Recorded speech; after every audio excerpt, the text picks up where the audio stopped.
और अब आपको लेकर चलते हैं कर्नाटक, जहां आज एक बड़ा सियासी फेरबदल हुआ है।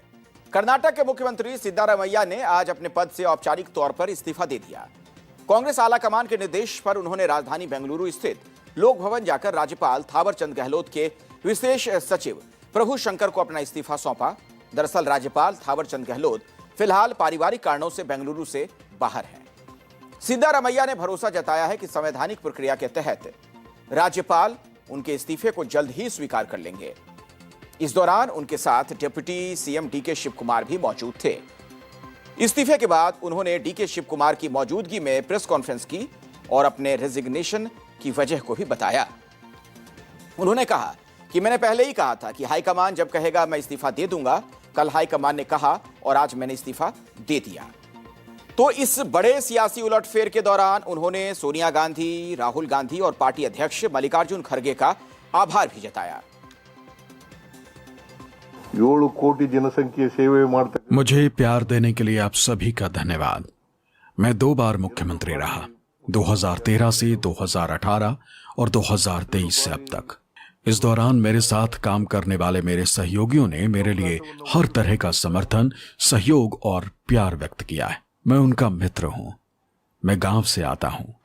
मैंने कभी सपने में भी नहीं सोचा था कि मैं एक दिन विधायक, मंत्री या मुख्यमंत्री बनूंगा। मैं एक्सीडेंटली राजनीति में आ गया। मेरे परिवार में कोई भी राजनीति में नहीं था। मुझे ये मौका देने के लिए हाईकमान को और मुझ पर प्यार बरसाने के लिए कांग्रेस कार्यकर्ताओं को धन्यवाद देना चाहता हूं। शासकರು सिद्धारमैया दूसरी बार कर्नाटक में कांग्रेस सरकार के मुखिया बने थे। उनका पहला कार्यकाल 13 मई 2013 से 17 मई 2018 तक रहा था। यानी पहले टर्म में सिद्धारमैया पूरे 5 साल तक सीएम रहे। फिर 2023 में कांग्रेस की प्रचंड जीत के बाद 20 मई 2023 को दूसरी बार कर्नाटक के सीएम बने, जो अब तक थे, लेकिन इस बार अपना कार्यकाल वो पूरा नहीं कर पाए और 3 साल 8 दिन में ही इस्तीफा देना पड़ा। आखिर क्यों? तो इसकी वजह भी आप समझिए। उससे पहले यह जान लीजिए कि सिद्धारमैया कर्नाटक के इतिहास में सबसे ज्यादा दिनों तक सीएम रहने का रिकॉर्ड अपने नाम कर चुके हैं। 2 अलग अलग कार्यकाल में सिद्धारमैया 8 साल 12 दिनों तक कर्नाटक के मुख्यमंत्री रहे और अब जब उन्होंने इस्तीफे का ऐलान कर दिया तो प्रेस कॉन्फ्रेंस के दौरान कुछ पल के लिए वो भावुक भी नजर आए। ಅವರೆಲ್ಲ ರೀತಿಯಲ್ಲೂ ಕೂಡ ಬೆಂಬಲವನ್ನ, ಸಹಕಾರವನ್ನ, ಪ್ರೀತಿಯನ್ನ ನನ್ನ ಮೇಲೆ ವ್ಯಕ್ತ ಮಾಡಿದ್ದಾರೆ। ಅದಕ್ಕಾಗಿ ನಾನು ಯಾವಾಗಲೂ ಕೂಡ ಚಿರಋಣಿಯಾಗಿರ್ತೇನೆ ಅಂತಕ್ಕಂಥ ಮಾತುಗಳನ್ನ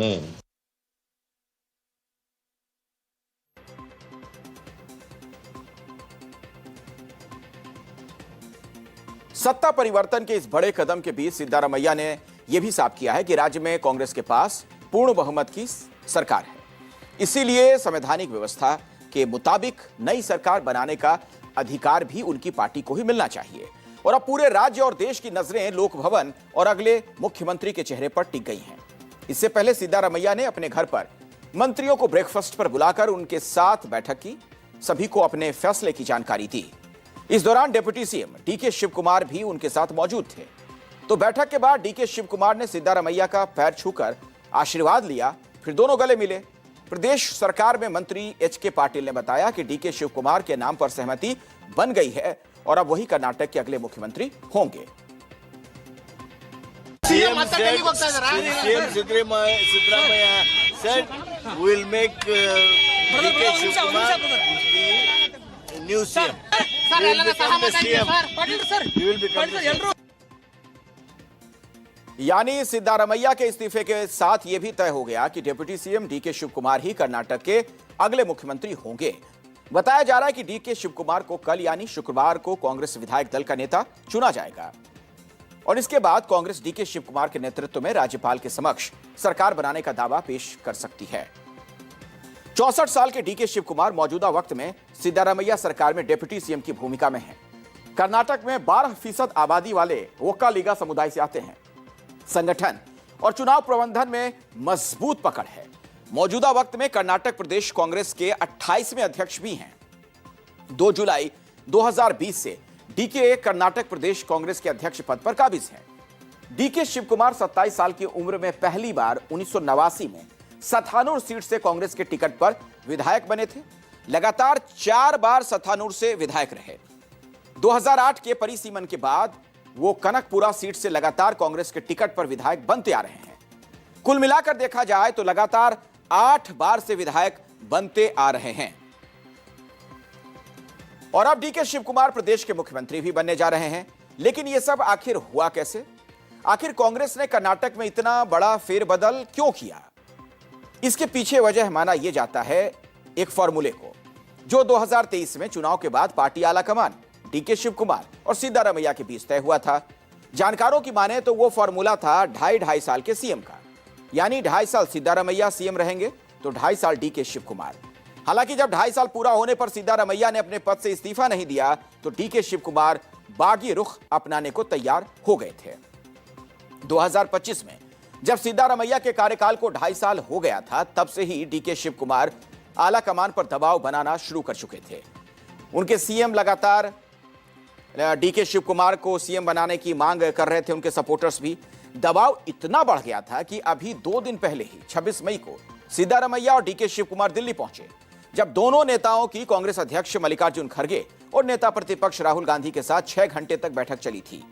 और इसी बैठक में इस फेरबदल का सारा फॉर्मूला तैयार हुआ। तो अब सवाल यह है कि आगे क्या होगा, क्योंकि सिद्धारमैया भी राजनीति के मंझे हुए खिलाड़ी हैं।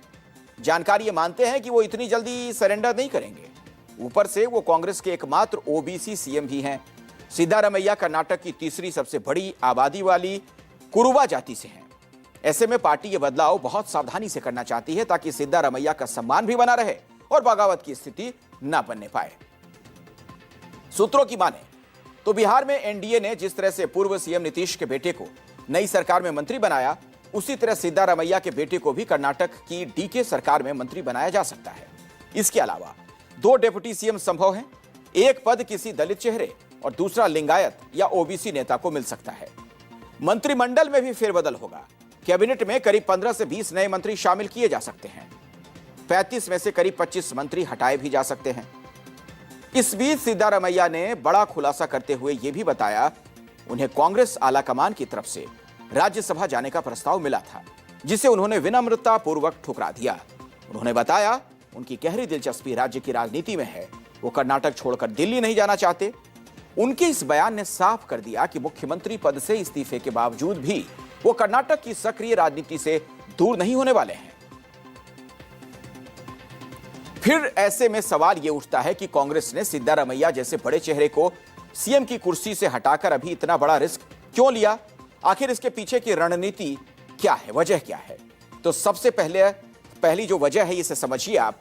मई 2023 में जब कांग्रेस चुनाव जीती थी, तब सिद्धारमैया और डीके में सीएम पद को लेकर ठन गई थी।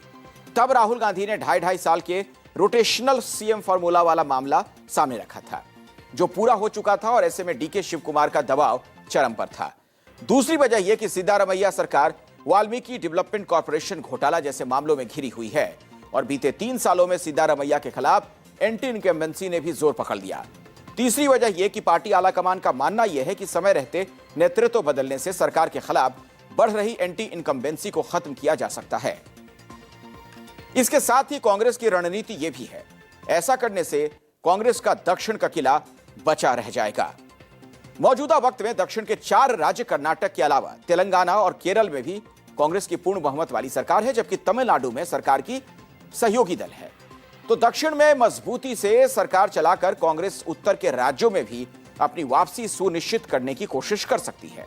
और इस फेरबदल के पीछे सबसे बड़ी रणनीति 2028 में कर्नाटक में होने वाले विधानसभा चुनाव को लेकर भी माना जा रहा है। The Honorable Chief Minister and PCC President together, we have made a plan. We have to win the elections of 2008. For that purpose, we should be unitedly work together, and this was the decision. Congress नेतृत्व के इस फैसले को party अनुशासन और संगठनात्मक नियंत्रण के लिहाज से भी अहम मान रहा है। 2014 के बाद कांग्रेस कई राज्यों में क्षेत्रीय नेताओं पर नियंत्रण बनाए रखने में संघर्ष करती रही।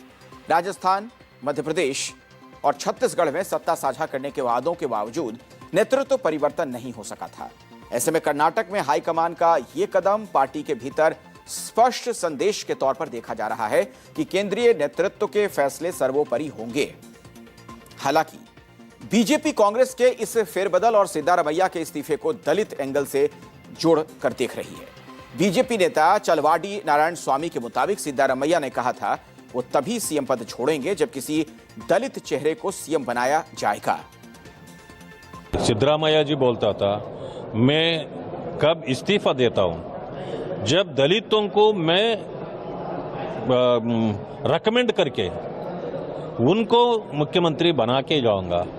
उसके वास्ते सब लोग खामोश रहे। अभी क्या हुआ, उनको धोखा हो गया। धोखा होने के बाद कोई दलित लीडर हो, कोई वर्कर हो, कांग्रेस में नहीं रहेगा।